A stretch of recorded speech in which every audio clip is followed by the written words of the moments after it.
It was almost midnight when Ryan and Lisa were driving through the old desert Highway 46. They were heading to a friend's wedding 2 states away. The road was empty, the air dry, and the only sound was the soft hum of the car. Low fuel, the dashboard light blinked. Ryan frowned. We need gas soon. A few miles later, a flickering sign appeared through the darkness. Bill's Gas and Rest Stop, 1 mile. They pulled in. The place looked dead. Only one light worked, swinging in the wind. The sign creaked as they parked beside a dusty pump. Inside the small shop, an old man stood behind the counter. His skin looked pale like wax. "Evenin'," he said slowly. "Need gas," Ryan replied. "Pump 2 works sometimes," the old man whispered, then smiled strangely. Lisa noticed old photographs on the wall, pictures of travelers standing by the gas station, all smiling, but one photo caught her eye. It looked exactly like their car, same color, same number plate. Her blood turned cold. "Ryan, look," she whispered. Ryan frowned. "That's impossible." They rushed outside. The pump was already running, even though Ryan hadn't started it. Gas spilled over the ground. Then they heard footsteps behind them. The old man stood near the door, but his eyes were now dark, hollow holes. "You shouldn't have stopped here," he said. Suddenly, dozens of shadowy figures appeared from behind the station. All were the same people from the photographs. Travelers with lifeless faces, their eyes glowing white. Lisa screamed. Ryan jumped into the car and hit the accelerator. The car roared and shot forward, but as they looked in the rearview mirror, the gas station was gone. Nothing but empty desert. A few minutes later, Ryan checked the fuel gauge. It was full. Too full. The car engine began to sputter. The smell of gasoline filled the air. Lisa looked out the window and whispered, trembling, "Ryan, look." In the reflection of the side mirror, the old man was sitting in the back seat, smiling. 3 friends, Mark, Ella, and Jonah, were on a night drive through the Appalachian Mountains. The GPS showed a shortcut through the forest. The road was narrow and covered in fog. Trees bent over the path like claws. "Feels creepy," Ella said, hugging her jacket. "It's fine," Mark said. "We'll save an hour." After 20 minutes, they realized something strange. The same road signs kept repeating, "Cedar Road, 5 miles," again and again. Jonah laughed nervously. "Maybe the GPS is glitching?" They stopped the car to check. The forest was silent. No wind, no insects, just dead air. Then they saw a car parked ahead, an old red sedan with its headlights off. The driver's door was open. "Hello?" Mark called out. No answer. Jonah walked closer and gasped. Inside the car was a cassette recorder, still playing a faint voice. "Don't follow the road. It loops. It never ends." Mark laughed. "Nice joke." He looked back and froze. Their own car headlights were flickering. Ella stood outside, but behind her, in the fog, a shadowy figure was walking closer. It looked like Jonah. But Jonah was right beside Mark. The fake Jonah was smiling, a wide, wrong smile. His eyes were pitch black.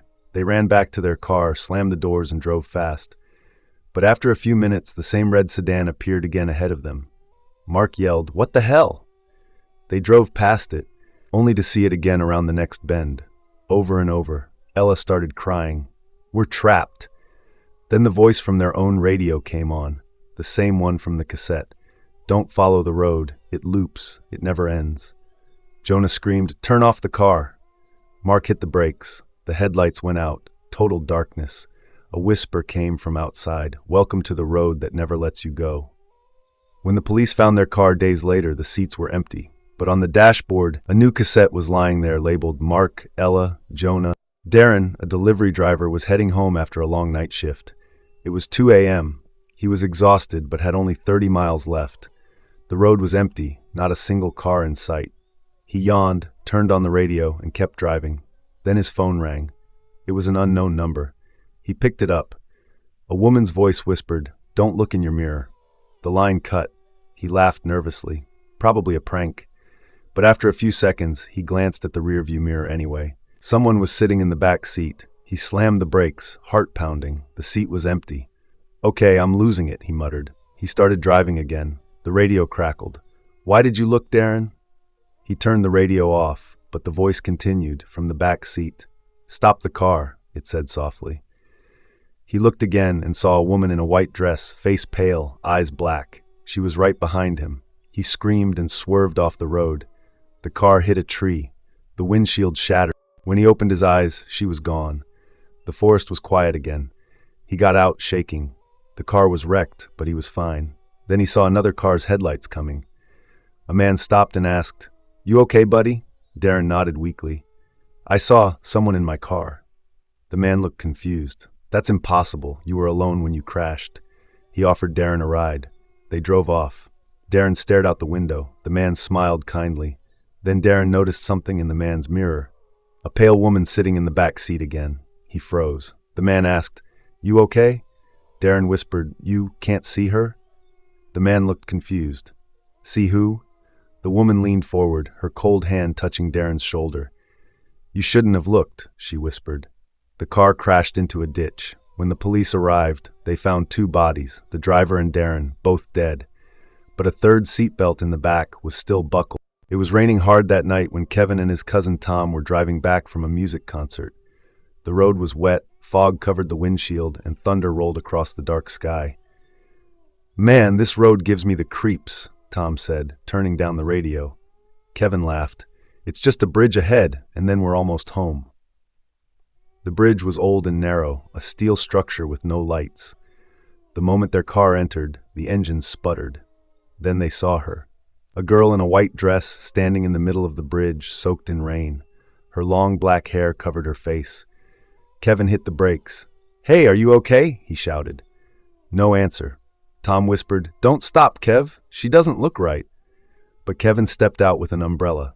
The girl looked up slowly. Her eyes were pale, like glass, and her lips moved, but no sound came. Kevin shivered. "Do you need help?" She lifted her hand and pointed down, toward the river below. Tom got out too, shining his phone light. The beam hit something in the water. A car half submerged, its headlights still glowing underwater. There was a body inside. Kevin gasped, "Call the police." He turned back, but the girl was gone. Only the sound of the rain remained. When they looked at the car again, the headlights underwater flickered and went out. They ran back to their own car, panicked.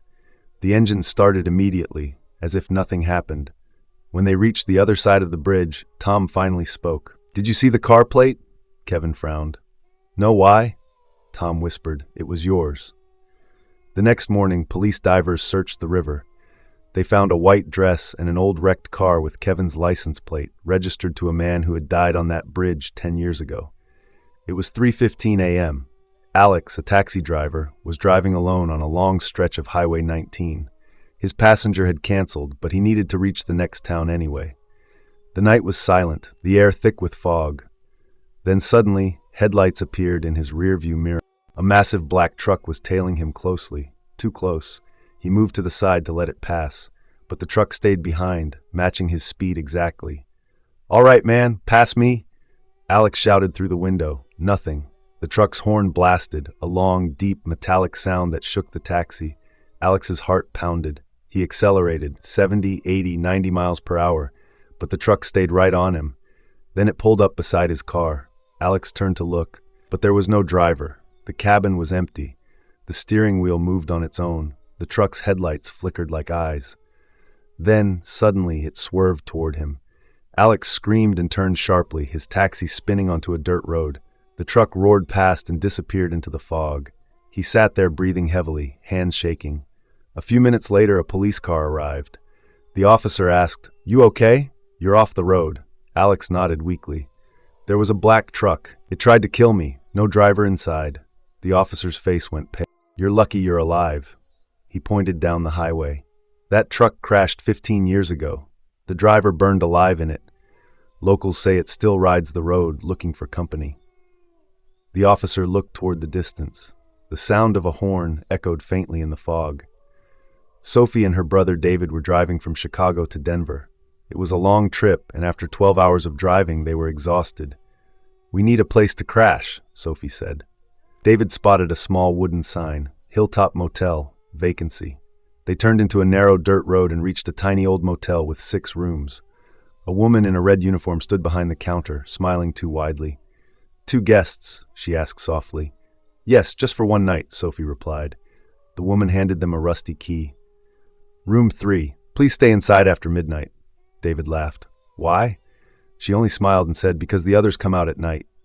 They shrugged it off, thinking it was just creepy talk to scare travelers. After dinner, they both fell asleep quickly. At 12:30 a.m., a faint knock echoed on their door. Knock, knock, knock. Sophie woke up. "Did you hear that?" David grunted. "Ignore it." But the knocking continued, louder now. She got up and peeked through the window, nothing outside. Then she noticed something strange. All the other motel room doors were open, and pale figures were stepping out one by one. They moved slowly, dragging their feet, faces blank. She shook David awake. "Get up, we're leaving!" They ran to their car. The pale figures turned their heads in unison. Their eyes glowed yellow. Sophie fumbled with the keys, finally starting the engine. As they sped off, she looked in the rearview mirror. The motel was burning, flames shooting into the sky. David asked, "Did you do that?" She shouted. They didn't stop until sunrise. They found a small diner and went inside for coffee. The waitress smiled. "Rough night?"